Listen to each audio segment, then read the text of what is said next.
कैसे हैं आप? बेगैरत, बेशरम, बेहया। शर्म आना चाहिए तुमको, डूब मरना चाहिए।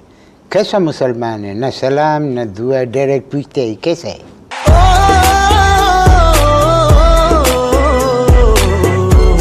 आप सवात में रहते थे? हाँ, सवात में रहता था। तो तेरे को क्या परेशानी अगर मैं सवात में रहता था?